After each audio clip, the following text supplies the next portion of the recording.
Бид өдөр болгон канантаа гойжуулаад ус суудаг. Гэхдээ үнэн эрэхтэй бидэд ууж байгаа ундны усандаа төдийлөн санаа зовдөг. Яг үүнтэй ижилхэн нойлын усаа татчаад тэр ус яг хаашаа очиж байгаа болоо ч гэж огтхон ч боддоггүй.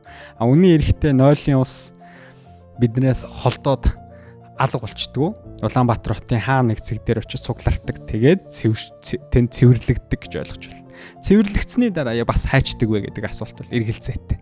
Үүнтэй бас ижилхэн үйлдвэрийн хаягдл ус гэдэг асуудал бидний өдөр тутмын ундны устай хэрхэн яаж холбогдож байгаа талаар энэ удаагийн яриа үргэлжлэх болно. Тэгэхээр Улаанбаатар хотын иргэн болгонд хамаатай сэдвийг, иргэн болгоны эрүүл мэндтэй холбоотой сэдвийг өнөөдөр ярилцах гэж байгаа учраас та бүхэн анхаарлаа нааш нь хандуулаарай. За өнөөдрийн зочноор Ус өвгийн удирдах газрын Бохир усны гормын инженер, жавхлан инженерийг урьсан байна. Бид бүхний урилгыг хүлээж авсанд баярлалаа. За баярлалаа. Өнөөдрийн подкастт өөрөө оролцуулсанд бас та бүхэнд баярлалаа. За өнөөдөр хоёулаа Улаанбаатар хотын одоо иргэн болгонд хамаатай сэдвийн хүрээнд ярина. Яагаад тэгэхээр одоо ундны устай холбоотой. Тэгэхээр хүн болго өдөрт дунджаар тодорхой хэмжээний бохир ус гаргаж байгаа. Энэ бохир ус маань өөрөө цаашаа очиод яаж цэвэршүүлэгдээд эргээд бас нөгөө туулгоос голд нийлүүлдэг юм уу яадгийн ингээл бидний мэдэхгүй бас ундны устай холбоотой асар том сэдв биш үү те. Энэ сэдвийн өрөөнд тантай ярилцгийг мэрэгжлийн үнийн урьсан байгаа. Тэгэхээр эхний асуулт нь болохоор за хүн болго өнөөдөр ингээл карантинаасаа усаа гойжуулаад ундны усандаа хэрэглээд хоолндоо хэрэглээд зарим нь жоохон шүүлтүр тавиад шууд ууж муугаал хэрэглээд байгаа. Ер нь бид хэдийн хэрэглэж байгаа энэ ундны ус хэр эрүүл мэндэд одоо таатай гэж үзэх вэ? Өнөөдөр Улаанбаатар хотын иргэдийн хувьд. Таатай асуудалгүй эрүүл гэж үзвэл яагаад? Энэ жоох асуудалтай шиг үйл яагаад гэдэг асуултаар эхэллээ. За юуны юм нь бол Улаанбаатар хотын унд ахуйн усны хэрэглээг одоо туулгалын айс сав газар дагуу байгаа нийт 7 их усүрээс одоо гүний их усүрээс те олборлоод тэгээд ингээд Улаанбаатар хот руу 600 гаруй км шугам сүлжээгээр нийтдээ дамжуулаад ингээд та бидний гэрт хүрдэг байгаа. 600 км. Тий. Ер нь бол яг гол шугам сүлжээ. Тий. 600 гаруй км урт тийм шугам сүлжээгээр. За тэгээд манайх хот бол энэ ундны усны аюулгүй байдал гэдэг бол нэгдүгээрт бол номер 1 асуудал байгаа. Тийм учраас бид нар бол жил бүр дунджаар нэг 4500 гаруй удаа шинжилгээ хийдэг гэсэн үг. Одоо энэ их усүрээс олборлож байгаа гүний удгаас, замд нь усан сангаас, тэгээд замд нь шугамаас гээд ер нь бол 4500 гаруй шинжилгээ хийдэг гэсэн үг. За энэ шинжилгээгээр бол ямар нэгэн нянгийн бохирдол, усны бохирдол бол гардггүй.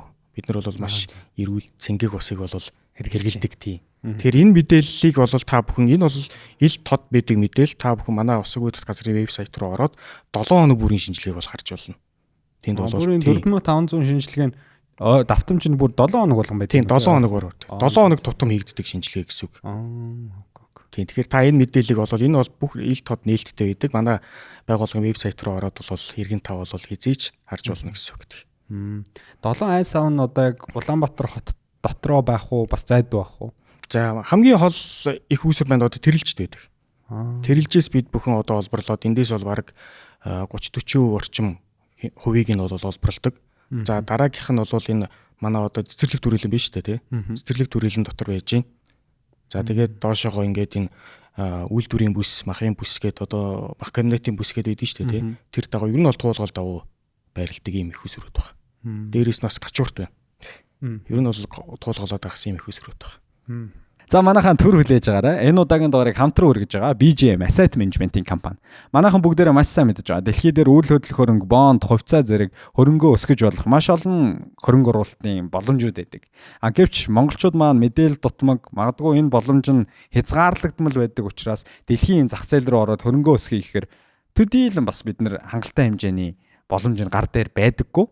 За харин энэ боломжийг Монголын зах зээл рүүгээ илүү ойртуулж өгж байгаа мэрэгжлийн хөрөнгө оруулалтын компани бол BGM Asset Management-ийн компани маа. Та бүхэн дэлгэрэнгүй мэдээлэл авахыг хүсвэл доорх веб хуудасаар хандаарай. Баярлалаа. За одоо хэдүүлээ подкаста үргэлжлүүлцгээе. За ундны ус бол тэгвэл асуудал юм байна. Би санаа зовох хэрэггүй тий. Тогтмол үзлэг шалгалт нь хийж байгаа. Зарим улс орн чинь бас нэг үзээс хоолой моолгоор усаа явуулдаг гэж ярьдаг шүү дээ. Ер нь Монгол улсад болохоор ер нь дандаа нэг ган хоолойнууд л байгаа тий. Тий ер нь бол ган хоолой. Яг уу социализм үед одоо тавигдсан яг гол шугамсалжим нэхэнд бол ган хоолой байгаа л да. Тэгэхээр тэрэн дотор бол нөгөө нэг цайрцсан ган, зэвэрдгөө ган эсвэл зүгээр ингээд хар турбаа гэдэг ч юм уу тий. За зарим нь бол ширмэн шугам байгаа. ер нь бол төрөл бүрийн шугам байгаа. Гэхдээ энэ бол бүгд яг энэ унтахын усан тохирсон, зориулагдсан юм шугам сүлжээ байгаа. Яг нөгөө зарим айл өрхөд бол зэвтэ бас их гарч ийн гэдэг шүү дээ, тий. Тэр нэрээ шалтгаан. Яг юу та манайхаас бол түгээгээд түрүү нэг 600 гаруй км шугам сүлжээ гэсэн шүү дээ. Тэрнээс гадна одоо энэ орон сууцны байрууд руу түгээж байгаа юм салбар жижиг шугамуд байгаа. За энийг бол нөгөө барилга барьж байгаа компаниудын өөрсдөө түг шугамаас салаалаад барилга руу оруулдаг ийм шугам байгаа. Дээрээс нь барилгын дотор сангийн системийн шугам сүлжээ гэдэг байгаа. За энэ шугам сүлжээгээ нөгөө нэг зэвэрдгүү гангаар биш зүгээр нэг хар турбаагаар хийчдэг. Тэрнээсээ болоод нөгөө шугам маань маш хурдан зэвэрдэг. Ялангуяа нөгөө халуун усны шугам бол маш хурдан зэвэрдэг. Тийм учраас хүйдэн ус нь гайг зүгээр гараад идэг. Халуун усаа гоожлонгоо зэв гарчдаг. Энэ бол энэ дотор системийн шугам сүлжээтэй холбоотой ийм асуудал байна. Тэгвэл тэр барилгын компаниудын одоо барилга ашиглалтанд оруулж байгаа нөхдүүдийн бас ямар материал сонгох уу гэдэг асуудал бас байгаа шүү дээ. Тийм ер нь бол энд бол харьцангуй бас юунаас энэ хяналт тавьж байгаа байгууллагууд нь хяналт тавиад яг зураг төсөл заагдсан шугам сүлжээгээр хийж гэнэ гэдэгт л хяналт тавих шаардлагатай байна. За дараагийн Улаанбаатар хотод тулгамдах асуудал бол нэг үнэрний асуудал гэдэг тийм. За одоо хавар болох гэж байна. Хавар болохоор за биокомбинат тал руугаа гэж ярьдаг. Ер нь одоо нийтээрээ л үнэртдэг те, үнэртгээ өөрөө те. Жохон эвгүй үнэр. Энэ нэр нь шалтгаан нь юу нэх вэ? За манай одоо цэвэрлэх байгууламж дээр одоо бохир ус цэвэрлээд бохир ус цэвэрлэгээнээс лаг гэж зүйл гардаг. Одоо бохир усан дах бохирдлыг тунгааж аваад гарсан зүйлийг нь лаг гэж нэрлэдэг. За энэ лагийг цэвэрлэх байгууламж ер нь бол мандад байдаггүй. Энэ Монгол улсад ч байхгүй. Анханасаа энэ цэвэрлэх байгууламжийг төлөвлөхдөө тийм байгууламжийг ашиглалтанд оруулаагүй. Тэгээд ер нь хаягдчихсан байдаг. Тийм учраас бид нэр одоо нөгөө цэвэрлсэн тунгааж авсан лагаа цэвэрлэх байгууламжийн урд лагийн карт гэдэг тийм байгалийн аргаар хатаадаг ийм талбайд хатаад ээл задгаа. За. Тэгэнгუთ ч одоо эн чинь ерөнхийдөө л 70 80 хүн шахах хүний өтгөн гэсэн үг шүү дээ. Ер нь бол хоол үндэсний хаягдал. Тэгэхээр хавар болохоор яадаг гэхээр нөгөө манай хот чинь баруун хойноос урагшаага зүүн урагшаагаас салхилдаг. Тэгэнгუთ нөгөө лагийн картаас чинь одоо үндрийг хотын одоо урагшаага зүүн урагшаага баруун урагшаага өндөр тараадаг гэсэн үг. Ялангуяа салхилахаар тэгээд дээрээс нь бас бороо хор орсны дараа нэг чигтээ өдөр илүү их өнөртдөө шүү дээ. Энэ бол тэгээд энэ ямар нэгэн боловсруулалт хийгдэггүй лагнаас л холбоотой. Тэгэхээр хотоороо нэгсэндээ өтгөний одоо үнэртэй байх гэсэн үг шүү тавар цагт. Тэгэхээр яг энэ яриаг задлж орохоос өмнө цэвэрлэх байгууламжийн талаар бас мэдэхгүй хүмүүс байж магадгүй. Ер нь Монгол улсад Улаанбаатар хотод хэдэн цэвэрлэх байгууламж байна. Тэгээд цэвэрлэх байгууламж байгахын ач холбогдол нь юу юм? Ямар үүрэгтэй барилга байгууламж талаас нь та нэг ойлголт өгөөч. За манай Улаанбаатар хотод бол энэ үндсэн нэг төв цэвэрлэх байгууламж хийж байгаа. За энэ цэвэрлэх байгууламж дээр нийт бохир усны 95%-ийг нь хүлээж авдаг, цэвэрлэдэг. За дараагийнх нь болохоор нэг Морингийн даваанд баригдсан сүүлд баригдсан 2020 онд ашиглалтанд орсон цэвэрлэх байгууламж байгаа. За энд бол одоогоор бол яг Яармагийн буян тухайн нисхийн шинэ сүржлийн төвүүдээс гарч байгаа бохир усыг хүлээж авч байгаа. За нэг хоногт 10,000 12,000 метр куб орчим тонн орчим гэсэн үг шүү дээ. Одоо бохир усыг бол хүлээж авч цэвэрлэдэг. За манай нийслэл Улаанбаатар хотын манай газар зүйн онцлогоос шалтгаалаад манай цэвэрлэх байгууламжид бүгд баруун талтай байрладаг. Одоо манай хот чинь зүүнээсээ баруун тишээ гол нь урсдаг. Тэгэд голоод байгаа тишээ уруул гэсэн үг шүү дээ. Тэгэхээр бид нэр бохир усыг бол одоо газар доор яг энэ өөрийнхөө урсгалаар нь ямар нэг эрчим хүч шаардахгүй ашиглахгүйгээр өөрийн урсгалаар нь газар доор шугамаар урсгаад цэвэрлэх байгууламж дээр хүлээж авдаг. За цэвэрлэх байгууламж нь бол одоо байгаа төв цэвэрлэх байгууламж маань одоо 1960-аад онд анх ашиглалтанд орж исэн. За ингээд энэ социализм үед одоо нэг 70 онд нэг удаа 80 онд нэг удаа өргөтгөл хийгдээд тэрнээс хойш огт өргөтгөл хийгдэв. Яг тухай бүрд нь бол эвдэрсэн тоног төхөөрөмжийг манай байгууллага шинжилээд явж байгаа. Гэхдээ манай цэвэрлэх байгууламж маань болохоор биологийн цэвэрлэх байгууламжийн бохир ус цэвэрлэх гол одоо байгууламжид гэхээр биологийн цэвэрлэх байгууламж буюу одоо айрэ танк гэж нэг байгууламж байдаг. За энэ дотор маань ерөнхийдөө бохир усыг одоо бичил биетний тусламжтайгаар задлаад цэвэршүүлдэг гэсэн үг. За ерөнхийдөө бол энэ нэг ойлгомжтой ярих юм бол энэ бол хүний гараар бүтээсэн нэг гариг гэж хэлж болно. Тэрийг нь бол амьдралын орчныг нь хүн тохируулж идэг, хоолт хижээлийг нь одоо хүн хангаж идэг гэсэн үг. Тэгэхээр энэ гариг дээр амьдарч байгаа одоо бичил биетэн буюу оршин суугч нар маань орж ирж байгаа бохирдол нь бол хоолт хижээл нь болдог байна. Одоо бидний гаргаж байгаа бохирдол тэр бичил биетэдээ хоолт хижээл болдог. Тэр хоолт хижээлийг одоо буюу бохирдлыг тэр бичил биетнүүд идээд устгаад бохир усыг одоо тунгалаг цэвэрхэн болгодог гэсэн үг. Гэтэл одоо өнөөдрийн байдлаар бидний нөгөө цэвэрлэх хойсонд ирж байгаа бохирдол маань өөрөө нөгөө нэг стандартаасаа хүлээж авах тийм зохимжтой төвшнөөсөө 2-3 дахин өндөр болчихсон учраас энэ бохир усыг одоо энэ үз цэвэрлж чадахгүй болсон. Энэ нөхцөл байдалтай болсон байна. Тэр бохир усыг цэвэрлчээд өдөр ус нь цэвэрлсэн ус нь хайчих уу? Цэвэрлсэн ус нь одоо шууд туулгал руу орно. Тэгэхээр одоо баруун талд ер нь бол хоёр л байгууламжтай юм уу бид нар цэвэрлэх байгууламжтай. Яг томоохон гэх юм бол хоёр байгууламж байгаа. Тэрнээс бага оврын одоо нэг 200 өрх 300 өрхийн тэм цэвэрлэх байгууламжд бол дахиад нэг 4 ширхэг байна. Гэхдээ энэ бол нөгөө найрамдалт нэг байдаг.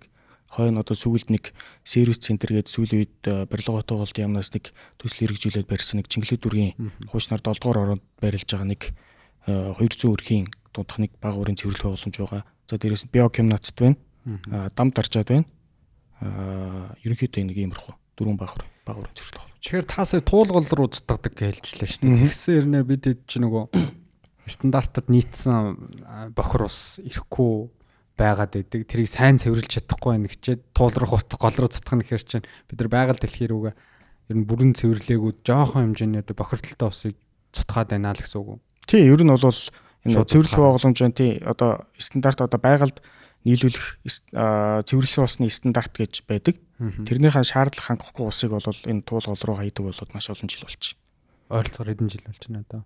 За ер нь бол 2003-4 оноос хойш. Тэр чинь одоо 20 гаруй жил бид нэр стандартын шаардлага хангахгүй усаал туулгал руу хийж гин гэсэн үг. Тэгэхээр одоо яг тэр хайж байгаа цэгээс цаашаа амьдарч байгаа айл өрхүүд юм уу? Одоо манайхан чинь 100 болохоор чинь туулгал руугаа гардаг штэ тий. Сэлхэн сэлдэг энэ туулга эриг бараадах нь эриг барааддаг. Тэгэхээр эн чинь асуудалтай нэм бактеритай ус руу. Тий, асуудалтай. Одоо миний санахыг би ч одоо 2004 онд 10 жил төгсөж ирсэн. Тэгэд одоо нөгөө биокимнат нэг сонгины амралт гэдэг нэг амралт байдаг байлаа шүү. Тэнд очиод одоо туулгалд дангаараа усанд ороод нэг дээр ус цацаад үүддэг байлаа.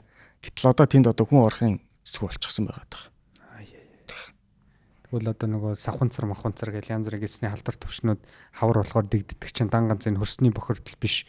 Бидний бас энэ ахуйн бохирдлын ус цэвэрш хэрхэн яаж цэвэрч байгаа ундны устай холбоотой болчихж байна л гэсэн үг шүү дээ. Тий, яг хөө энд бол бас зөвхөн цэвэрлэх боломж гэлтгүй нөгөө манай Улаанбаатарын гэр орооллын нөхөн жорлонтой бас холбоотой. Тий. Энэ үйлдвэрийн хаягдл ус ер нь шууд туулгал руу цутгадаг гэл бас янз бүрийн хэвлэл мэдээлэлээр хүмүүс яриад байдаг шүү дээ. Энэ үнэхээр бодит тийм тохиолдол байгаа юу? За үйлдвэрийн бохир ус бол туулгал руу цутгадаггүй.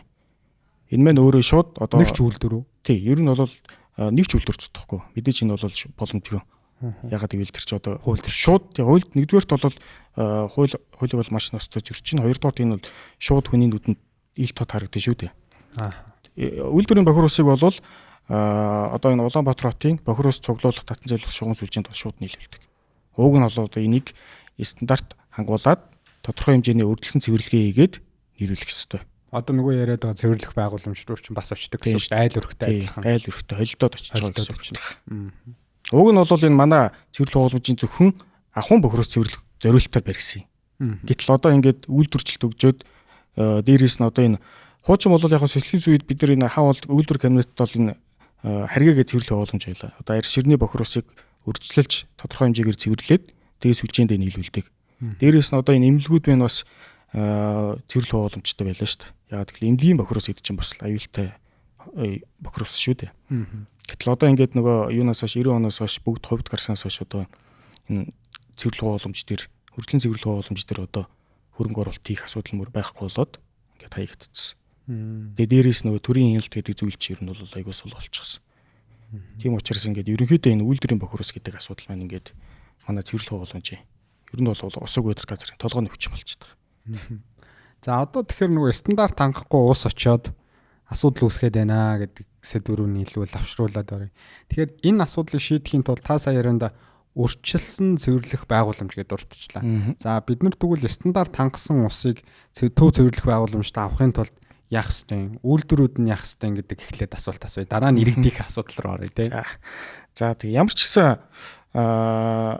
сая 2024 онд шинээр одоо энэ ариун доторгын одоо бохир ус цуглуулах сүлжээнд нийлүүлэх бохир усны стандартыг дахиад шинжилсэн байна. За энэ дээр бол 12 төрлийн үйлдвэр үйлчилгээний газруудыг одоо ангилаад за ийм стандартыг хангах юм байна. Энийг хангахын тулд ийм төрлийн өрөлдсөн цэвэрлэх байгууламж тоног төхөөрөмж цэвэрлэх шаардлагатай гэдгийг стандартаар заагаад өгч гисэн. За одоо яг энэ стандартын дагуу бол үйлдвэрүүд маань өртөн цэвэрлэх байгууламж өөр дээрээ барих ёстой. За одоогийн байдлаар манай ус өргөд газарт бүртгэлтэй яг энэ боловсруулалт чиглэлийн үйлдвэр гэх юм бол 200 гаруй үйлдвэр байгаа. Энд бол нөгөө арьс ширний үйлдвэр, ноос ноолоор боловсруулах үйлдвэрийн малын түүхэд боловсруулдаг үйлдвэрүүд орж байна. Дээрээс нь одоо бид нэр өдөр тутамдаа идж байгаа хоол хүнсийг үйлдвэрлэж байгаа энэ үйлдвэрүүд, хүнсний үйлдвэрүүд орж байна. Талах нарийн бов, махан бүтээгдэхүүн, сүм бүтээгдэхүүн эдгээр байна ч гэсэнтэй маш өндөр бохирдолтой бохиросыг гаргадаг гэсэн үг.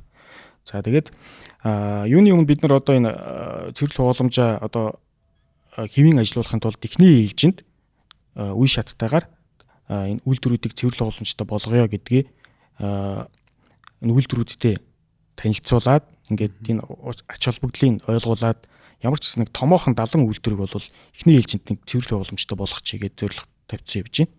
За энэ дээр яг одоогийн байдлаар бол нэг 30 гаруй үйлдвэр ялангуяа энэ арьс шир ноос ноолоор боловсрох үйлдвэр харьцангуй бас өрсөн цэвэрлэх байгууламжуудаа бариад явж байна. Эхнээс нь ашиглалтанд оруулаад одоо дараагийнхаас нь сүм бүтээгдэхүүн боловсруулдаг үйлдвэрүүд одоо энэ Тесо байна, Апу байна. Эдгээр маань одоо өрсөн цэвэрлэх байгууламжууд бол бариад эхэлчихсэн байгаа. Ер нь бол тэгээд бүхэл үйлдвэр ингээд цэвэрлэх байгууламжаа бариад яг стандартын дагуу бохиросоо цэвэрлээд нийлүүлээд эхлэх юм бол бас нөхцөл байдал харьцангуй сайжирна. Одоо нэгсэн амар бохирдолтой маш энгийн үгээр ярихад одоо амар тос мас бохирдолтой ямиг өөр дээрээ тэр тухайн компани жоохон цэвэрлээд одоо нэг 100% бохирдолтой ямиг нэг 30-40 болгоод тэгээд цаашаага төв шугам руугаа нийлүүлж яах гэсэн үг шүү дээ. Тийм. Тэр одоо төв цэвэрлэх байгууламж танаа дээр очиж ачаал маань буураад явчих. бид нөгөө туул гол руу стандартын бос бохироос нийлүүлээд байгаа асуудал маань багасаад стандартад очино. Нөгөө стандартаа доош усыг нийлүүлнэ гэсэн цаад зорилго нь тэр үстэй тийм баа. Ааха. Дараагийн асуулт нь болохоор энэ олон одоо та одоо идэвхтэй үйл ажиллагаа явуулж байгаа арьс ширний одоо энэ боловсруулах 200 гаруй үйлдвэр байна гэдэг чинь шүү дээ. Яагаад өнөөдрийг хүртэл те урьдчилсан цэвэрлэхийн байгууламжаа өөрсдийнхөө төсөн мөнгөөр барихгүй яваад байгаа суур шалтгаан нь юу байгаа вэ? За суур шалтгаан бол мэдээж одоо нөгөө нэг хөрөнгө мөнгөний асуудал байгаа. Нэгдүгээрт одоо за энэ ямар нэгэн байдлаар хаягдл бохирусаа за бохирусч гэлтгүй ер нь хаягдлаа гарч байгаа хаягдлаа байгаль орчид хорн хөнөөлгүй болгож цэвэрлэж зайлуулахын тулд бас тодорхой хэмжээний мөнгө шаардлагатай тий. Хэрвээ тэр мөнгийг ингээд өөрсдөөсөө гаргаад явах юм бол нөгөө нэгж бүтээгдэхүүнийхний өртөг нь өсөж байна. Тэгээ хоёрдугаарт нөгөө өртөг нь өсчихөөр борлуулалт багасч байна. Энийгээ дагаад одоо тухайн үйлдвэрийн одоо нөгөө ашигтай үйл ажиллагаанд нөлөөлнө гэдэг ч юм уу ийм асуудал байгаад байгаа. Тэгэхээр ерөнхийдөө манай ихэнх үйлдвэрүүдийн малын гаралтай түүхэд боловсруулах ихэнх үйлдвэрүүдийн бүтээгдэхүүнээ гадагшаага экспортлдог. Тэгээд энэ дээр нь нөгөө төр засгийн дэмжлэг гэж зүйл байхгүй болчихсон. Тийм учраас одоо нөгөө аж ахуйн нэгжүүд байна өөрсдөө ч гэсэн ингээд цэвэрлэх хууламжаа барихад хөрөнгө мөнгөний ачигдaltaй. Ийм асуудал бол маш л ер нь бол өнөөдрийг хүрсэн гэсэн. Дээрээс нь нөгөө үйлдвэрүүд дээр шаардлага тавих хэвээр нөгөө төрийн хэлт гэж зүйл нь айгүй сул байсан.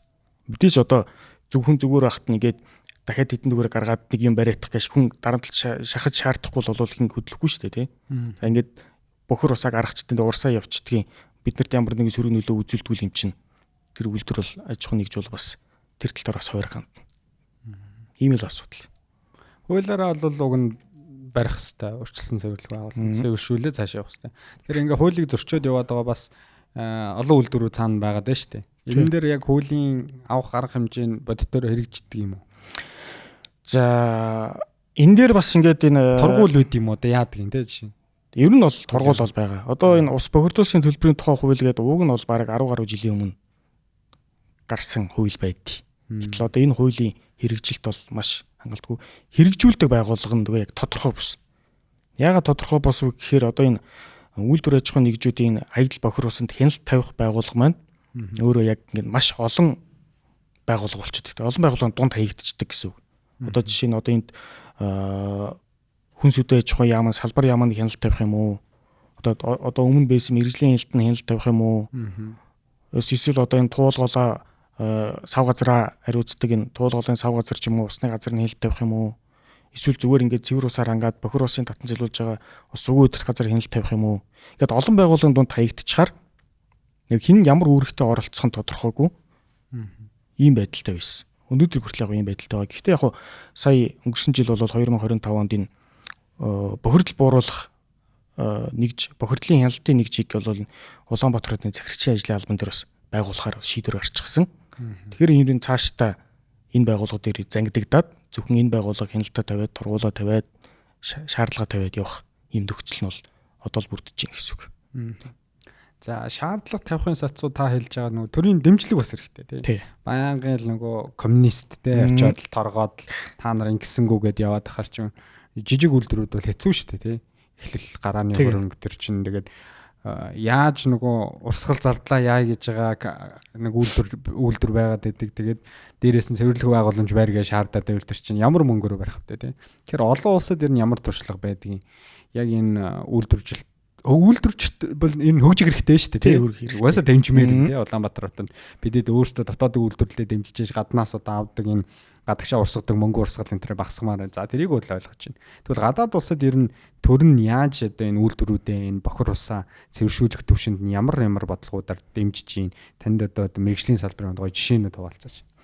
За яг одоо энэ хариуц доторгын салбартаа одоо энэ бохир ус цэвэрлэх хууламжийг нэлээд өндөр түвшинд хүргэсэн улс орнууд бол энэ асуудлыг ер нь 70-аас 60-аас 70 оны үед тулаад өнгөрүүлсэн байт юм бил. Пөөх за. Тий. Одоо бидний үүсэж байгаа энэ асуудал бол аль 50 жилийн өмнө шийдэгдсэн гэсэн үг байхгүй юу? Тий. Ер нь бол яг хуу мэдээж энэ үйлдвэр үйл ажиллагаа явуулж байгаа нэгжүүд бүгд хувийн хвшлийнхэн байгаа. Тэгээ хувийн хвшлэнд бол стандартаа мөрд гэдэг шаардлага тавьдаг. Тэгээ мэдээж энд заавал төрөөс заавал дэмжлэг үзүүлэх шаардлагагүй. Тэр тухайн үйлдвэр аж ахуйн гэж газар үйл ажиллагаа явуулаад ашиг олго орлох гээд явж л байгаа бол хуулийн одоо энэ заалт шаардлага бол биелүүлэх шаардлагатай. Тэгэхээр яг зарим асуудал төр бол одоо жишээ нь Японд ингэдэм юм байлээ. Бохир усаа цэвэрлээд дахин ашиглах тийм одоо шийдэлтэй байх юм бол газрын олголтон дээр тийм хөнгөлт үзүүлдэг. Газрын үн ч юм уу те тухайн үйлдвэрээ барих гэж байгаа газарт нь үнгөө өгдөг ч юм уу эсвэл тиймэрхүү тийм дэмжлэгийг бол үзүүлдэг юм бэл. Татвараас чөлөөлт тодорхой хэмжээгээр чөлөөлөх ч юм уу те. Ийм асуудлууд бол байж болох юм. Бас нөгөө урс бохирдуулсны төлбөр гэж авдаг юм шиг байл шүү дээ. Тэндээс хөнгөлнө гэсэн ойлголт байх уу? За стандартын шаардлага хангах юм бол хөнгөлдөг. Тийм залттай байгаа. Хэрвээ гарч байгаа хаягдл ус маань яг энэ шүлцээнд нийлүүлэх стандартын шаардлага хангаж байвал одоо тэр ус бохирдуулсны нөхөн төлбөрөөс чөлөөлөгддөг. Ийм залттай байгаа. Тэгэхээр одоо бол нөгөө урьдчилсан цэвэрлэх байгууламжгүй үйлдвэрүүд бол тэр ус бохирдуулсны төлбөр бол тогтмол төлөөд явж байгаа гэсэн үг шүү дээ, тий. Ер нь бол төлөөд явж байгаа. Гэтэ энэ маань өөрөө төлбөр гэхээс илүү татврын шинжтэй байдیں۔ Тэгэхээр энийг бол энэ усны газраас тоо хэмжээг нь гаргаад энэ татвар дээр хурааж авдаг гэсэн үг. Улсын татвар авдаг гэсэн үг. Энэ удаагийн дугаарыг та бүхэнд хамтран хүргэж байгаа Монголын жигүүр Хүннээ Air компани. Хүннээ Air компани Монголын агаарын тээврийн салбарын өнгө төрхийг дэлхийд дахин тодорхойлж зах зээлийн хамгийн хэм дунаар зорчигч та бүхэнд шинэ стандарт, шинэ агаарын хөлгөөр үйлчилжлээд нэлээдгүй хугацааг өнгөрүүлж байгаа байлээ. Дээрээс нь Бээжин, Хайнан, Дубай, Фукок, Осака, Ташкент гэх мэтлэн дэлхийн агаарын тээврийн томоохон хотуудыг Улаанбаатар хоттой холбож шууд нислэгийг үйлдэж байна. Монголын жигүүр Хүннээ Air компани. Одоо сая нөгөө ТЭЦ 3, ТЭЦ 4 гэл ингээд цахилгаан асуудал төрлөө шүү дээ. Дулааны цахилгаан станцууд. Тэгээ бид нар чи эдэр 9-ийн хүүтэнд улсаараа шахуу баг Улаанбаатарчууд за баг орон нутагч ялгааг улсаараа шахуу тоггүй байж нэг баларх шахтлаа тий. Одоо ч баг зарим газар цахилгаан хязгаарлалсан эвэрэл ах шүү. Тэгэхээр бидэд за цахилгаан дээр хүмүүс нөгөө яг тартагтаа тулаад яг өөрт нь мэдрэгдээд эхлэх хүмүүс дуурч хэлж шүү дээ тий. Өөе бид нар чи цахилгаан станц барихгүй л болохгүй маань. За яг бохир усан дээр бид нар яг ийм асуудалтай нүүр тулгарх юм биш байгаа. Энэ систем чинь ингээд одоо 60 онд төв зөвлөлт байгууламж байгуулагдсан гэдэг чинь дулааны цахилгаан станцтай ижил настай байна шүү дээ. Зарим нь. Тэгэл арга цагаал яваад байна гэсэн үг шүү. Тухайн урсгал засварыг ингээд хийгээд. Тэгээ нэг өдөр яг цахилгаан станц шиг бид нар баларх эрсдлэр нь хэр өндөр байна. Бага бол одоо ойрын хэдэн жил дотор бид нар яг бодит ямар эрсдэлтэй нүүр тулгарах эргээд тэр нь одоо эргэн хүний одоо гэр бүл айл өрхүүдэд яаж нөлөөлөх вэ? За. Манай цэвэрлэх хууламжинд бүр энэ 3-4 цэцлэгээ станцаас өгсөн шүү дээ. Одоо 4 цэцлэгээ станц шиг 80-аад онд ашиглалтанд орсон гэсэн чинь тий. За. манай дид үтцэн энэ эрчим хүчний салбарын дид үтцээс ялгаатай нь одоо нэг цахилгаан станц нэг тоног төхөөрөмжөнд гэмтэл гарахад энэ хор хөнөөл нь иргэнд одоо шууд хүрч байгаа шүү дээ. Тогон тасрал усгүй болоод лифтэнд гацаад хотоороо харах болол гэтэл одоо энэ би түрүү хэлсэн нөгөө энэ манай цэвэрлэг хоосонд ирж байгаа бохиросны бохирдол одоо стандартаасаа даваад бараг 20 гаруй жил болж байна гэдэг. Одоо систем нь одоо ализэний доголдсон байна гэсэн үг шүү дээ. Гэтэл энэний хор хөнөөл нь иргэнд шууд очтгүй. Ягаад тэгэхээр нөгөө иргэн байна сул дураа дараал нөгөө усны усаал яваад байгаа. Тэгээд тэр ус төв зүрлэгтэр очиод гол хохирогч нь байгаль орчин манай туулгал маань болдог.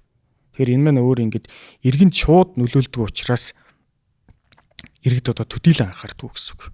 Одоо сөрөг нөлөөг нь мэдэрдэг гэсэн үг. Одоо сүүлийн үед бид нар одоо энэ үнэргээл нэг ярьдаг боллоо.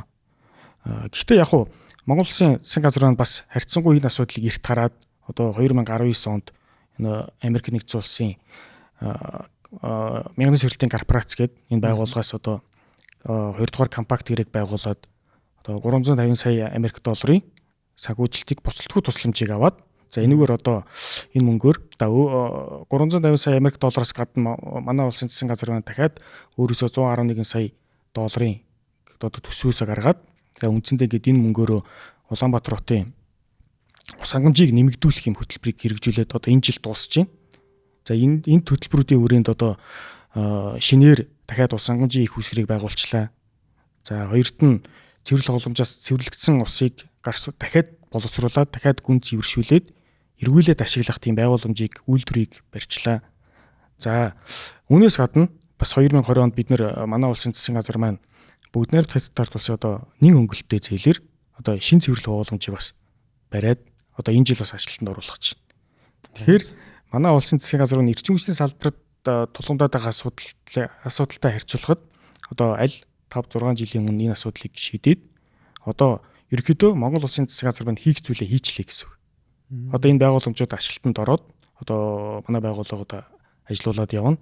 Одоо бидний манай Монгол улсын засгийн газар маань хийх зүйлээ хийчлээ гэдэг нь одоо энэ байгууламжуудыг хэвийн одоо ажилуулахад одоо иргэн аж ахуйн нэгж бидний үүрэг үлдчихлээ гэсэн үг. Хийх зүйл үлдчихлээ гэсэн.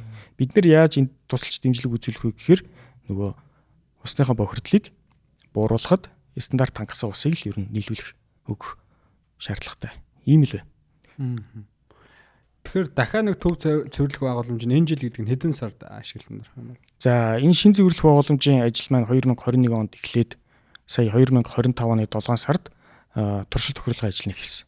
Эхний усаа хүлээж аваад одоо ер нь бол манайх хоногт дунджаар нэг 180 мянган метр куб бохирос тонн гэсэн үг шүү дээ. Бохирос хүлээж авдаг. За яг оргил ачаал үед нь 220 мянга хүрэн зуны үйлрэлт.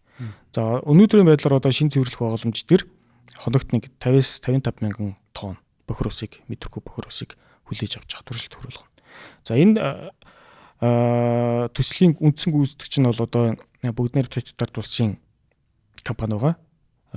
STC Group гэдэг компани ерөнхийдөө үндсэн гүйцэтгэгчээр нь ажиллаад барилга боломжийг бариад дуусныхан дараа 1.5 жилийн хугацаанд туршилт тохируулгыг хийж гүйцэтгэнэ гээд за энэ ажил маань ерөнхийдөө өнгөрсөн оны 7 сард эхэлсэн.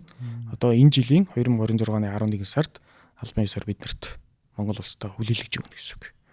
За тэгээд 11 сараас эхлээд шин цэвэрлэх байгууламж байна одоо 100% өөрийнхөө хүчин чадлаараа ажиллана гэсэн үг. Тэгэхээр одоогийн байгаа хүчин чадлын 25-аас 30% нэмэгдүүлсэн цэвэрлэх байгууламжтай дахиад болж байгаа гэсэн үг шүү дээ. Тий. За ерөнхийдөө яг нь сайхан мэд. Цэвэрлэх байгууламжийн хүчин чадлыг бидэд одоо 250 мянган метр куб гээл одоо усныхаа хэмжээгээр яриад идэг. Ер нь бол олон улсад яг хичнээн хүн амын бохир усыг цэвэрлэх хүчин чадалтай хүмүүс ойлгох шүү. Тий. Одоо манай шин цэвэрлэх байгууламж нь ерөнхийдөө зөвхөн ахуйн бохир ус хүлээж авбал 3 сая хүний бохир усыг цэвэрлэх хүчин чадалтай. Одоо би түрүүн хамгийн нөгөө юуны подкаст хийхэд хэлсэн биологи цэвэрлэгийн байгууламж гэдэг нэг дэлхий нэг гариг байдаг гэж хэлсэн шүү дээ. За тэр гариг маань одоо шин цэвэрлэх байгууламж дээр байгаа тэр гариг маань одоо 3 сая иргэний бохирдлыг идэж устгах хүчин чадалтай тийм гариг байна гэсэн үг. Одоо ашиг. Одоо чи нийслэлийн хүн ам чинь нэг дөнгөж нэг сая 600. Тий одоо сая 600 гэтэл одоо дөнгөж 55 хүрэхгүй хувь нь л төвлөрсөн ариун доторхын бохир усны төвлөрсөн системд холбогдсон орон сууцнд амьдарч шүү дээ. Гэтэл одоо дөнгөж нэг 800 гаруй мянган хүний л бохир ус тэнд очиж байна. Дээрээс нь үйлдвэр аж ахуйн нэг газрууд бохир ус л очиж байна гэсэн үг. Тэгэхээр шинэ цэвэрлэх байгууламж маань ашиглалтанд ороод явхаар одоо Улаанбаатар хот битэл Монгол улсын бүх хүний бохир усыг цэвэрлэх хүчин чадалтай гэсэн үг. Ер нь бол энэ бас Азтай томоохонд орох юм байгууламж баригдчихэж байгаа. Одоо ингээд хэлчихээр манай иргэд маань асуудал хүн байна. Хангалттай одоо бохир ус цэвэршүүлэх багтаамжтай байна гэж бодохгүй. Иргэдийн асуудал руу гаръя. За одоо иргэд юун дээр анхаарах хэрэгтэй байна те. Одоо яг төв одоо нойлын ус татдаг нөхдүүд байна. Нойлын суултурлуу, нойлын цаас хийдэг нөхдүүд байна те. Эннээс болоод ямар хохирол цаад танай байгууллага дээр одоо инженер техникийн ажилчдад учирч байна. Энийг сайхан зовлонгийн нэрвэлээ. За ер нь бол манай цэвэрлэх байгууламж дээр маш их хэмжээний ахуйн хог ирдэг. Одоо зүгээр нь хогийн савнтаа хийх ёстой хог маань энэ суултураар дамжаад бохир усаар дамжаад цэвэрлэх байгууламж дээр ирдэг гэсэн үг. За энэ дотор тэгээд ундааны сав, хүүхдийн бамбарс, тэгээд шалны альчуурж явж явах шиг хүүрдэг мөрдөг хувцсан бус хүртэл явж байгаа шүү дээ. Одоо энэ одоо тэгээд яг суултурлуугаач хувцсан гэж байхгүй л байх л да. Одоо нөгөө энэ суултуранд яг айл өрхөд хүмүүс мэдээж ингэ суултурлага төрөл бүрийн хог хийчдэг те нойлдоо сууж хагаад нойтын сэлбэдэг ер нь бол харьцангуй хамгийн хор нөлттэй зүйл байдаг. Ягаад гэвэл энэ нь өөрөө тэр чигээрээ одоо ямар нэгэн байдлаар урагдаж задрахгүйгээр дээрээс нь ингээд бохир усан дотор байгаа одоо бохир усанд бас хүн усанд орохоор хүний ус бас маш их хэмжээгээр ундын билээ л те. Нөгөө тэр жижиг уснуудыг энэ нойтын сэлбэдийн бүгдийг ингээд ороогоод бөөгнөрөөд нөгөө цэвэрлэх байгууламжууд очихоор ингээд маш том хэмжээний тийм бөөгнөрсөн хог болоод очиждаг байхгүй. Энэ мэн өөрөө цэвэрлэх байгууламжийн хамгийн анхны тоног төхөөрөмж болох одоо нөгөө нэг хог авдаг сараалж гэж тоног төхөөрөмж байдаг. Энэ тоног төхөөрөмжтэй шууд гэмтэл учруулдаг. Энэ тоног төхөөрөмжинд гэхэд л одоо ер нь бол энэ цэвэрлэх байгууламжийн технологийн тоног төхөөрөмж гэдэг нь өөрөө маш өндөр өртөгтэй тоног төхөөрөмж гэдэг. Хамгийн багадаа $10,000, $20,000, тэгэл 30-40,000 гэдэг. Одоо манай цэвэрлэх байгууламж дээр зөвлөгдсөн тоног төхөөрөмжид маань сараалжийн тоног төхөөрөмж хэл бүгд одоо нэг жиртг нь одоо нэг ширхгийнхэн л өртгөн тэгэхээр 100 сая төгрөгөөс дээш өртөгтэй. Ийм тоног төхөөрөмжтэй байгаа. Гэтэл энэ тоног төхөөрөмж шиг тиймэрхүү хог аяглууд маань шууд гэмтээдэг байгаа. Эвдрэл үүсгдэг гэсэн. Тэр давтамжтай юм нэвтрэх үү? За ер нь бол өдөр болгоо. Өдөр болгон нэг саралж юу? Өдөр болгон нөгөөдг нь эвдрэн тэгээд тэрийг застдаг л гэсэн үг байхгүй юу? Гэтэл ууг нь тэр мэн одоо ямар нэгэн эвдрэл үүсэхгүйгээр ингээд ямар нэгэн сааталгүйгээр ингээд ажиллаж явах хэрэгтэй байдаг. Гэтэл ингээд нэг сараалж эвдэрлээд нөгөө гэмтлийн засварлах хооронд нөгөө сараалж маань ажиллахгүй гэсэн үг шүү дээ. Тэгэхээр нөгөө сараалжууд дээрээ бүр их ачаал үүсэж байна гэсэн үг. Тэгээл ингээд нэг сараалж эвдэрлээд дараагийн сараалжин дээр дахиад хит ачаал үүслээ. Тэгээд дараагийн сараалж эвдэрлээ ингээл ер нь энэ нэг тасралтгүй цикл бол өдөр болгоо явагддаг гэсэн. Засварын баг нь байнгын бэлэн байдаг шүү дээ. Одоо тэнд манай цэвэрлэх байгууллаганд ажиллаж байгаа одоо засварчдууд одоо байнгын одоо Улаанбаатар хотын иргэдийн бохир усан донд нөгөө сараалжийг засварлах гэсэн өдөр болгоо. Өөрөөсөө тэр их үнэр танартай зүйл рүү өөрөөсөө ороод тий. Тэгээ ямар нэгэн байдлаар сараалжийг дамжиж өнгөрөөд завсраар нь гараад орчлоо гэхээр дараагийн тоног төхөөрөмж одоо носоос гэдэг нэг тоног төхөөрөмж нөгөө бохир усын дараагийн дамжил руугаа одоо шахаж өргөдөг носоосны дотроо ороод бөглөөд нөгөө носоосоо гацаачдаг гэсэн. За ингэх юм бол өстой бүр асуудал үүснэ. Хэрвээ носоос зогсох юм бол нөгөө бохир усан дах одоо шугам сүлжээн дэх бохир ус маань дүүрээд өстой чиг нөгөө зам талбай таялах юм асуудлууд гарна. За нойтон сэлбэтгээс өөр ямар асуудал байна? За нойтон сэлбэтг бол иргэд анхаарах хэрэгтэй. 0 руугаа хийж болохгүй мэн. Өөр за ер нь нойтон сэлбэтг байна. Тэгээд нөгөө хүмүүс ч бас нөгөө үсээс амжаад үснийхээс юу урсчихдээ шин. Бас тэрэндээ анхаарах хэрэгтэй байна. Дээрээс нь тэр чинь одоо бөөгнөвч байгаа нойтон сэлбэтгийн тэртээ орооцолтой том хог болж байна. Тэгээ ер нь бол үс нойтон сэлбэтг хоёр нийлээд тэгээд бусад хог аяглуудаа хамаад нийлээд бөөгнөрсөн болчдөг гэсэн. Нөгөө усны урсгал дотор ингээд урсах явцтай ингээд өөр авийнхаа бүх хоглуудаа ингэж хамаад нийлээд бөөгнөрөөд нэг бүхэл хог болчдөг гэсэн үг тэр маань. За өөр гэх юм бол одоо хоолны хаягдал. Хоолны шинг үлдэх тэмдэр бол 0 руу хийж байгаа. Тийм. Тэгээ дээрээс нь одоо нөгөө манайхан чи сүүлийн ер нь бол манайхан чи нэлээд тостой хоол иддэг шүү дээ. Тэгээ нөгөө шилэндэх тос байна. За шилэндэх тос бол одоо цэвэрлэх байгууламж дээр тодорхой хэмжээгээр мэдээж ачаал үүсгэн. За тэрнээс гадна шууд одоо нөгөө байрны гадна шугам сүлжээ ч юм уу дотор шугам сүлжээнтэй бөглөрл үүсгдэг. Тэр энэ тосноос олж бол үүсэх хор хөнөөлийг бол иргэд хамгийн дөрөв төртдөг, өөрсдөө өртдөг гэсэн. Шугам одоо нөгөө угаалтурлууга тос мосоо асгаалгах юм бол нөгөөх нь маань өөрөө байрныхаа доторх бохир ус зайлуулах систем дээр ингээд гадаргуу дээр ингээ үе болж хөрөнгөлөгцсээр хагаад тэгээд нэг өдөр бөглөрчдөг гэсэн. Тэгээ ер нь бол орон сууцны гадна бохир усны шугам бөглөрсөн бөглөөг гаргахаар ер нь тэр жигтэй тослол гарч ирдэг л дээ. Тэгэхээр тэр шугамжуулж яа айлрахуд бүгд бохир тасарна гэсэн үг шүү дээ. Бохир тасрахаас өмнө тэгээд бохирыг ингээд гожуулаад авахгүй тал замдалбаа дээр халиулаад авахгүй тул усыг наач. Тэгээд бариараа усгүй бол тэгээд тэр гимтлийг засварлах хүртэл тэгэл усгүй сууж яана л гэсэн үг шүү дээ.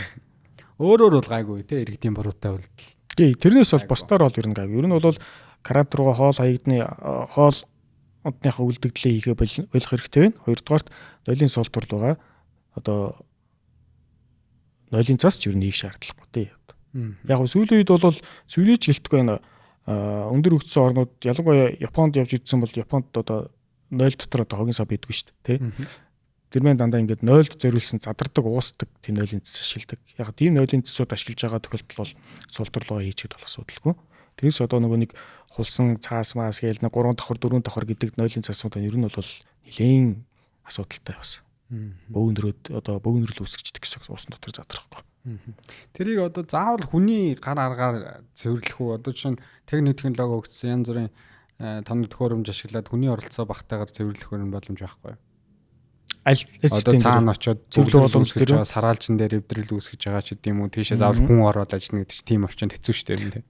Гэхдээ яг нөгөө хог аягдал нь багасчих юм бол сараалж байна өөрөө хүний оролцоогүйгээр автоматар тэр хогоо ингээд уснасаа шүүж аваад байнгын засалцгүй ажиллаж байгаа шүү дээ.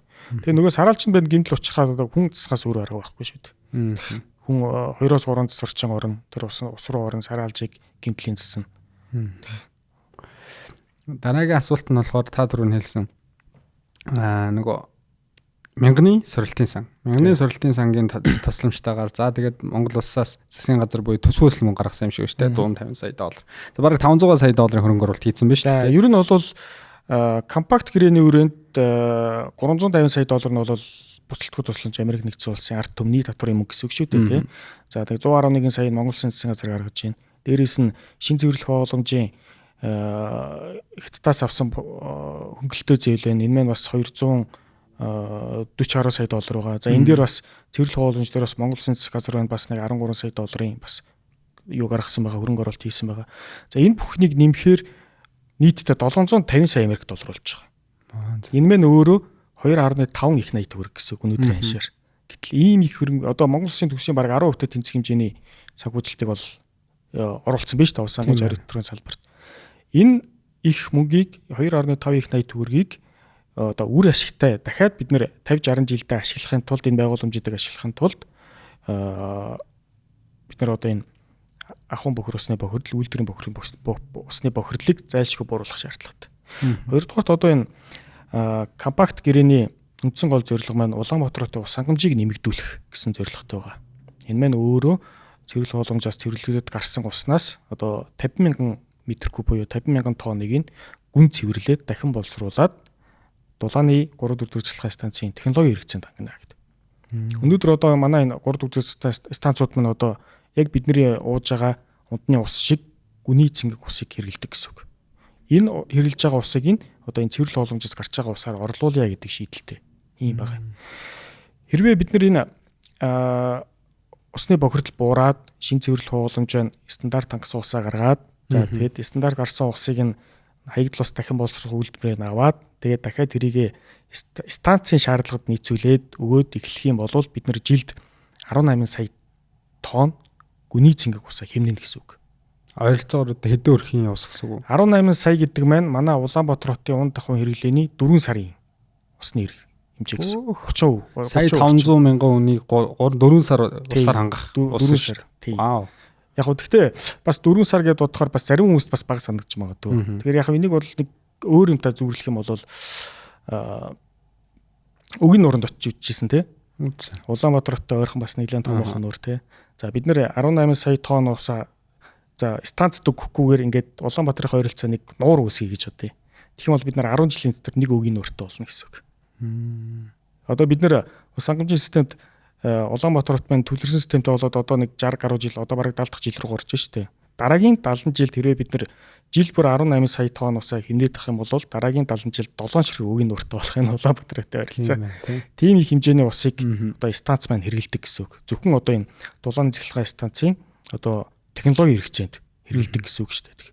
Тэгээ энэ усыг бид нэр болиулахын тулд одоо энэ компакт гэрээ гэдэг зүйл Улаанбаатартай ус хангамжийг нэмэгдүүлэх юм хөтөлбөр үндсэн гол зорилго нь. Бас тийм баг. Би саяхан өгөөд эхэлсэн гэсэн мэдээлэл өссөн аль цахилгаан станц руу. Тэр нь тэгэхээр одоо таны яриад байгаа зүйл нэвтэрсэн гэсэн үг баг. Өөрөө чинь сонссон болохоор Амгалан дулааны станц баг.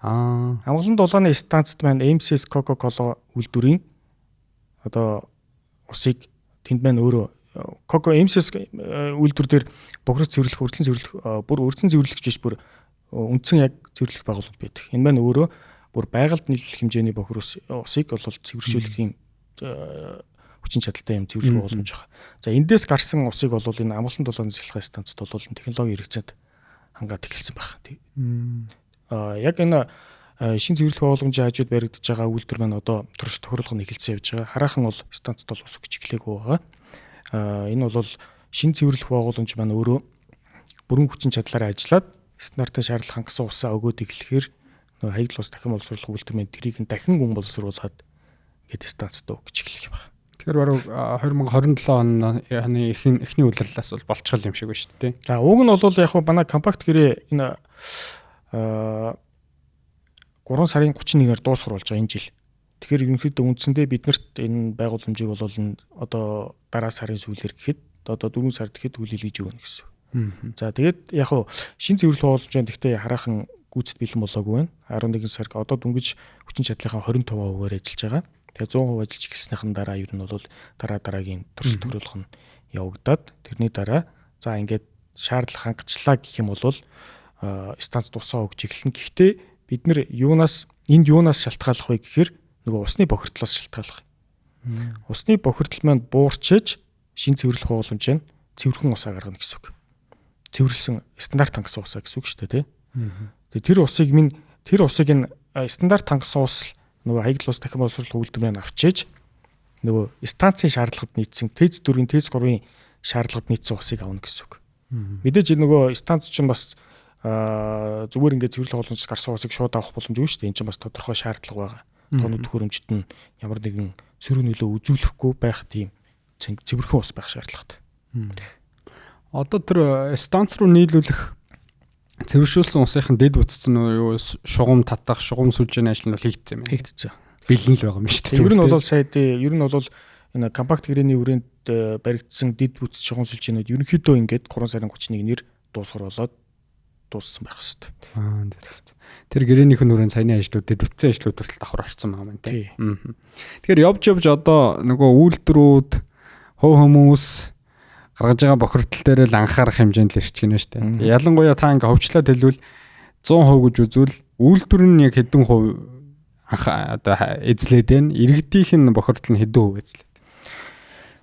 За энийг бохирдолд үзүүлж байгаа нөлөөллөөр нь тооцох юм бол уг нь бол яг энэ үйлдвэрээс гарч байгаа бохир усны хэмжээ нь бол нэг 10 хүрэхгүй хувийг эзэлдэг нийт бохир усны. 90%-ийг нь бол одоо ахуйн гаралтай бохир ус гардаг гэсэн үг.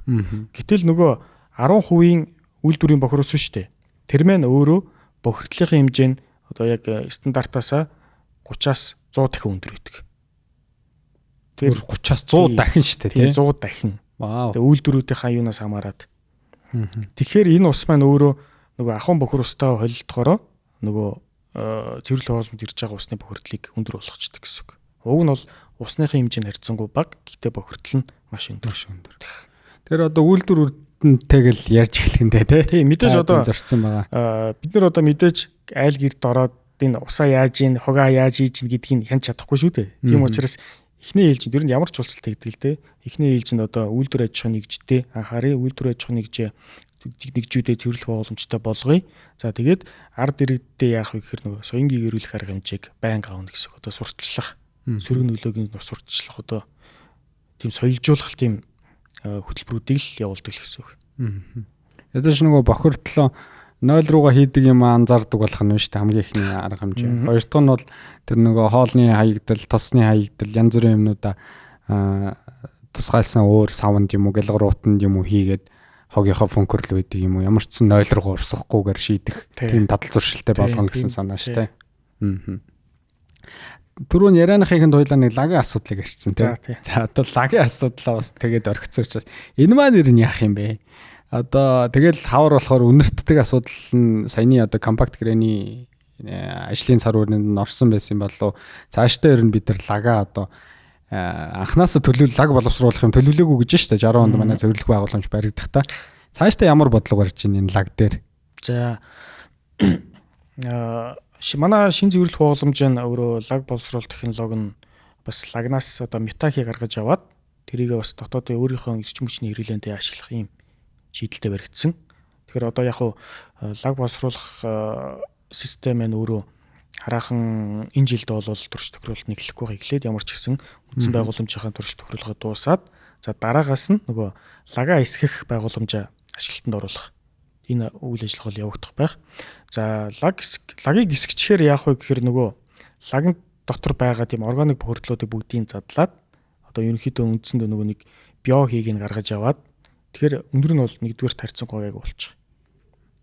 За ингээд тэгсэн чинь яг тодорхой хэмжээгээр өндөртөн л дээ мэдээж өндөр гарна лаг юм чи.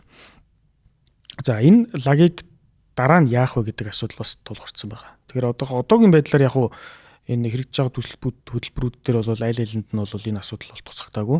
Энэ маань өөрөө бас маш өндөр өртөгтэй баригдах юм байгууламж болно гэсэн үг. Одоо лагийг эсгэсний дараах лагийг одоо хатаагаад шатаагаад бүр ингээд байгаль дохор нөлөөгүй болгож устгах юм шийдэл. За энэ шийдлийг бол сая 2025 онд манай байгууллага нийслэлийн засаг даргын захирамжийн хүрээнд өөрсдөө бас хөрөнгийг гаргаад тэзүү хийгдсэн байгаа. Техник тэнцвэрийн үндэслэл хийгдсэн байгаа энэ байгууламж. Хоногт 330 тонн одоо лагийг хатаагаад устгах энэ байгууламжийн техник тэнцвэрийн үндэслэлийг бол бэлэн болгоцсон. За энэ үндэслэл дээр одоо нийслэлээс бас дахиад шинжилгээ хийгээд одоо ямар чиглэлээр их усрын одоо хөрөнгийн их усрыг ханаас гарах вэ гэдгийг бол судлаад явж байгаа. За төрийн үешлэр явуулах уу, улсын төсвөр явуулах уу гэдэг нь одоо их судлагдаад явж байгаа. Хэрвээ энэ үйлдэл баригдчих юм бол бид нэр дахиж шинээр ямар ч гэсэн лаг үүсгэхгүй тийм болно гэсэн үг. Зөв. Таад одоо танахаас энэ эрчим хүчний салбарын ер нь туршлага судалмаар юм байна те. Таад маань яаж энэ асуудлаа ингээд төсөв тусгуулад те ажил хэрэг болгоод байна одоо. За яг энэ бол яг манай байгууллага гэхээс илүү Монголын мянганы сорилтын сан байна. Тэгээд өөрөө энэ Монгол Улсын засгийн газрын 100% шууд оролцоо байгаа. Усгүй өдөрт газар бол зөвхөн ашиглагч байгууллага улсын төсвийн хөрөнгөөр юм уу гадаа зээл тусламжаар баригдсан барилга байгууламжийг одоо цаашид үйл ажиллагааг нь хариуцж явах юм л үүрэгтэй байгууллага байна. Тэгэхээр энэ одоо Америкийн нэгдсэн улсын татвар төлөгчдийн мөнгөөр бас энэ маш сайн гэрээ байгуулагдаад бас Монгол улсад энэ салбарт бол амар үнцэнтэй зүйл бүтээж өгж шít те. Ялангуяа Улаанбаатар хотын иргэн бүрт. Тэрийг л ойлгуулах гэж бас нэлээд тодорхой бас мэдээлэлүүд та сая өглөө. Ер нь тэгээс танаас салбарт тэгвэл санаа зовох асуудал ер нь байхгүй болчих юм шиг.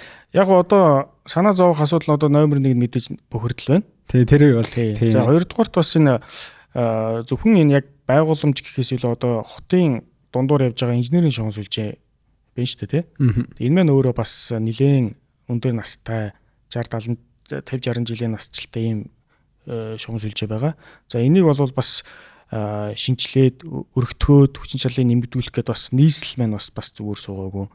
Энэ жилээс өнгөрсөн 2025 оноос эхлээд бас энэ 20 жилийн өмнө ажил нь эхлээд 15 жилийн өмнө зогсчихсон одоо коллектор туулныг гэдэг коллекторын ажлыг бол эхлүүлээд явж байна. Үргэлжлүүлээд нийслэлээс одоо санхүүжилтийн шийдээд хөрөнгө бүмийн шийдээд өгсрэлтэй ажил нь эхэлсэн. Одоо өгсрэлтэй ажлыг нь манай байгууллага гүйцэтгэж байгаа. За ямар ч гэсэн 2026 онд багтаад ашиглалтанд оруулна гэд зорилго тавьсан явж байна.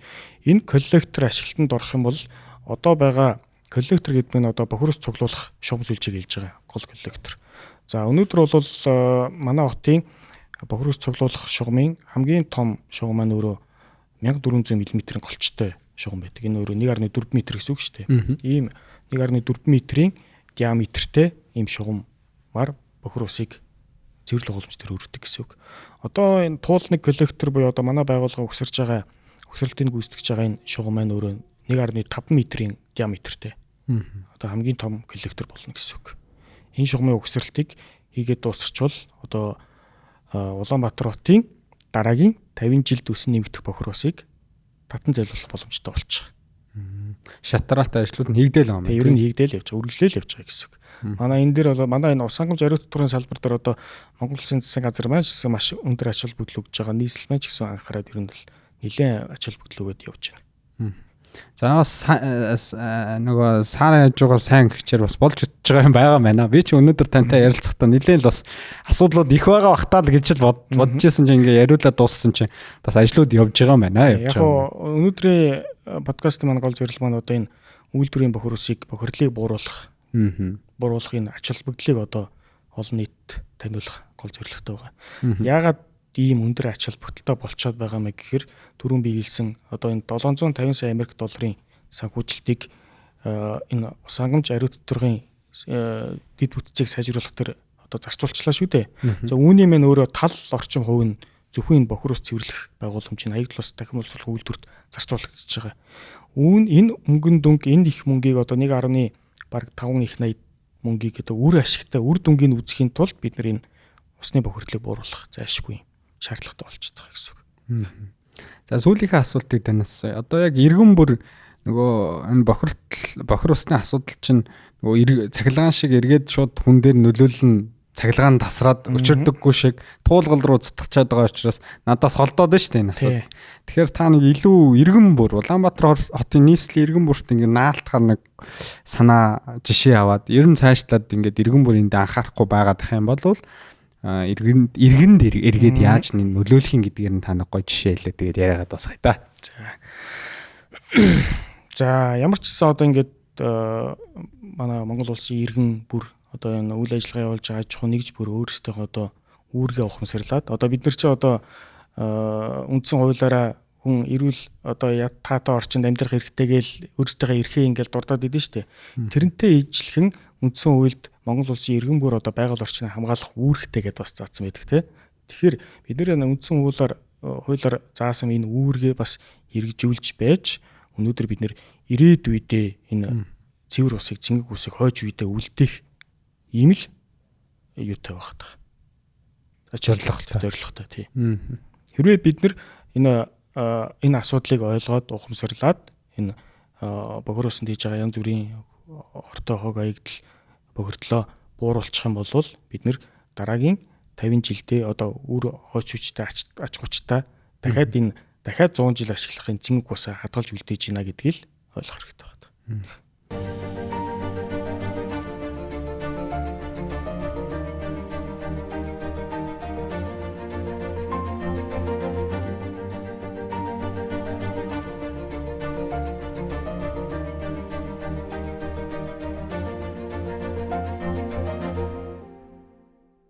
За баярлалаа танд өнөөдөр бас манай студид хүрэлцэн ирээд мэрэгжлийн хүний үгээр бас тодорхой ойлголтуудыг бохир устай холбоотой бид эдийн зүгээр анзаардгүй мэддэггүй магадгүй мэдхийвч хүсдэггүй сэдвийг илүү гоё дэлгэрэнгүй бодиттой энгийн жишээн дээр тайлбарлаж өгсөн танд баярлалаа. Тэгээд цаашдын таны ажилд амжилт хүсье. За баярлалаа. Та бүхний ажилд ч гэсэн амжилт хүсье. За баярлалаа.